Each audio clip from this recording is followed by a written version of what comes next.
Good afternoon, Saintlanders. How are you?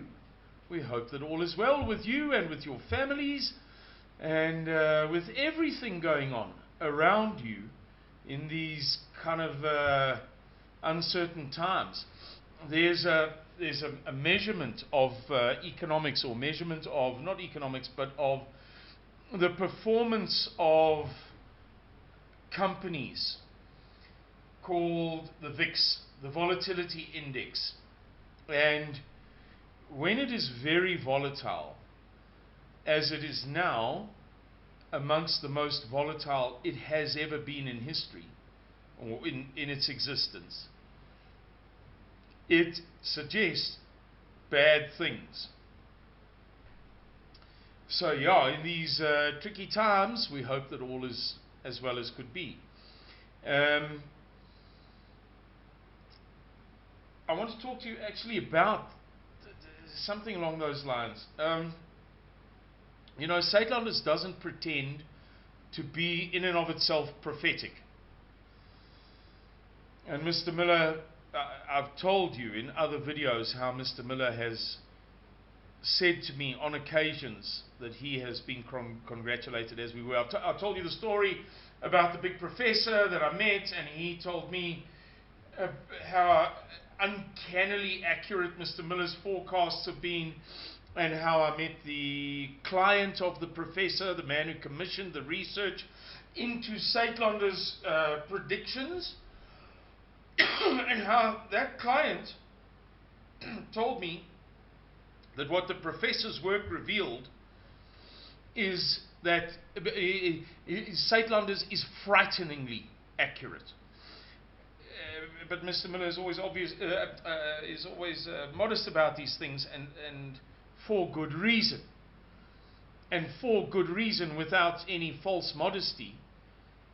I want to emphasize to you that what I'm about to say is not by dint of any prophetic thing, but based purely upon the fleshly symptoms that I spend a lot of time researching as part of my work for Saintlanders. Things going on in the world. About a year ago, in fact, it's now November 2020, in early August of 2019, in response to the many ongoing queries that I get, and that Mr. Miller gets all of the time. What do you think is going to happen next? What should I do with my inheritance? Should I buy a farm? Where do you think I should move? And what should I do with my pension? Which, with love, I mean, those questions are understandable, but they're not really appropriate. Perfectly understandable. Just human questions based upon normal human concerns and fears.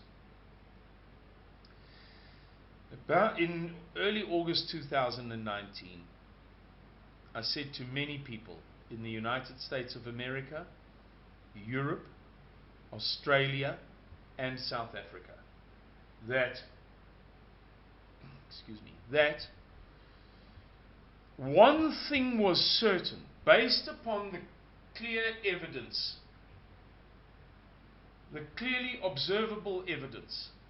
One thing was certain, and that was that by March of 2020 we would see a sea change, as we say in English, a complete change, a big change, a meaningful change in our circumstances in South Africa and the world.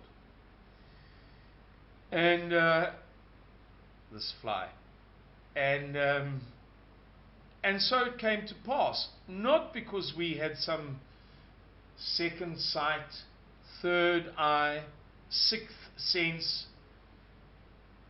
crystal ball, but because there was an abundance of manifest evidence that a hang of a lot was brewing. We weren't sure what was going to happen, but something had to happen. Right. So, I want to, in response to the many inquiries that I'm receiving at the moment, and which, as I say, doubtless Mr. Miller is too, give you a little forecast without pretending to engage in anything other than simply regurgitating the facts and figures that we have ingested and digested. The facts, figures, data and statistics, the evidence, the clues, the abundant commentaries of profoundly educated, insightful, and intelligent people. By March of next year, we will be living in a different world. It's not as bold a prediction or forecast as anybody may think. It is clear that if Joe Biden wins the US elections, there will be the most radical change in the spirit of US administrations, subsequent US administrations, governments in history. There is no comparable example to the gulf of difference, the radicality of diversion between the Trump administration and what the Biden administration will be. And it will have consequences for the world. It will have consequences for trade. It will have consequences for relationships between superpowers. It will have consequences for American military activities. It will have consequences for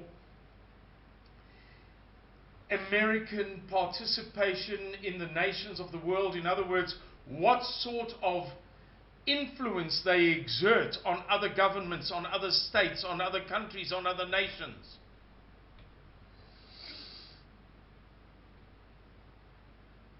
Secondly, if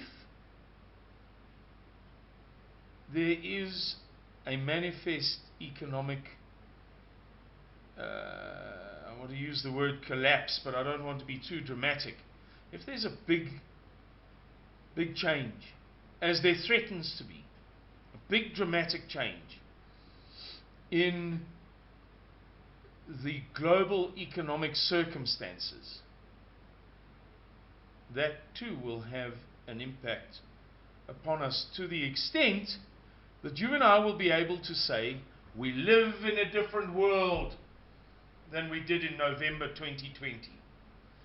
4, 5 months later, we live in a different world, because that change, if it happens, is going to be drastic. The threats to the global economy at the moment are, well, it is a matter of threats, not opportunities. That's what's being discussed. So much so that Bank of America has now on 2 or 3 occasions said that it believes that gold will go to $2,000 in the next few weeks before the end of 2020, and will certainly hit $3,000 by the end of 2021. That's just one example. There are many. Likewise, if there is a meaningful second wave of COVID-19 with a shutdown, it's going to have a traumatic impact upon South Africa's economy, upon the paradigm in which we live. We will be living in a different world after that, in terms of employment and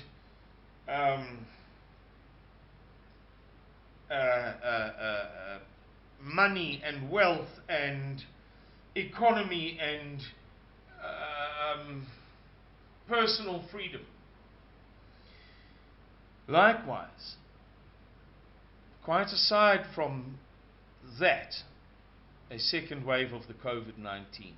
Bill Gates, I've got it here on my phone somewhere. Let's see if I can bring it up nice and quickly. Here we go. Okay. This is a report on Zero Hedge from 2 weeks ago, 3 weeks ago. Bill Gates warns world won't return to normal until second generation of COVID-19, second generation. We haven't had the first yet. Until second generation of COVID-19 super vaccines arrives. So he's saying that the world will only return to normal once the vaccine regime has been implemented globally, and then the follow-up regime has been implemented globally.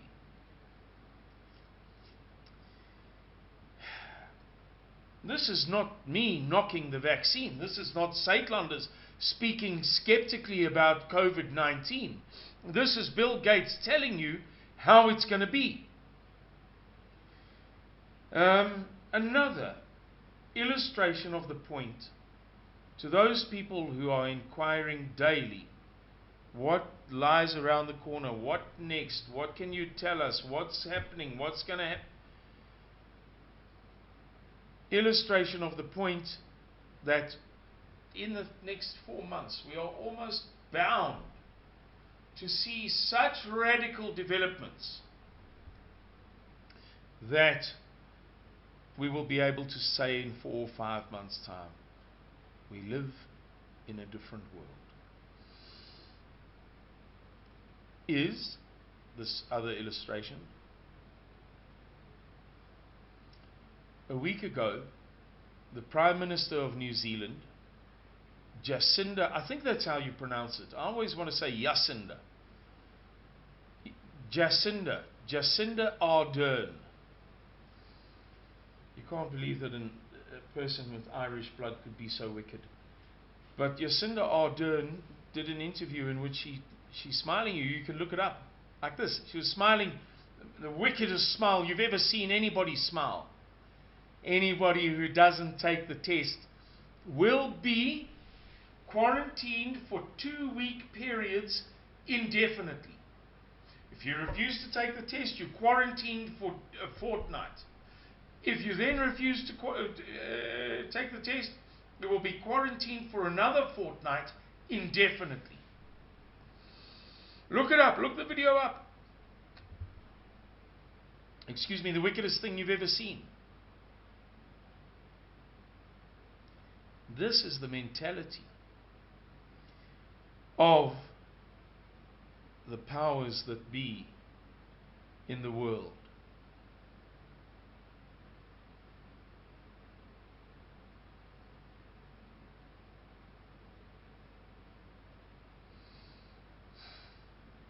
So, we wish to forewarn you, don't panic.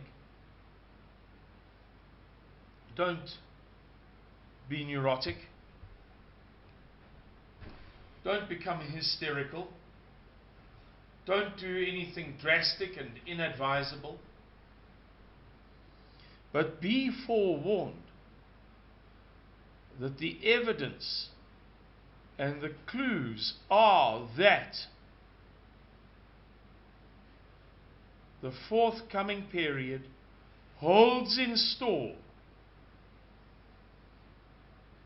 some drastic changes in the ways of the world. That is the best answer that I can give to the many people contacting me, not even to speak of Mr. Miller, to ask, what do you think next? What should we do? Where should we go? What do you think? Guys, what you do is your own concern. You must act based upon your own wisdom and recognizance, and the buck stops with you and you alone. But you may rest assured that there is an overwhelming likelihood that you're going to see some drastic changes in the world before too long. There are too many lowering clouds for there not to be a little bit of a storm, guaranteed. Okie dokes, everybody, thank you for listening to this video. We hope that you liked it, and if you did like it, please press the like button. Share it. There's somebody you know, somebody you love, somebody for whom you care. There's somebody near and dear to you. There is somebody in your kith and kin. Guys, it's a cousin, it's a sister-in-law, it's a mother, it's a child who may profit from this advice. Go on, share it with them. Not for our sake, but for their sake. Okie dokes, everybody. God bless you. Bye-bye.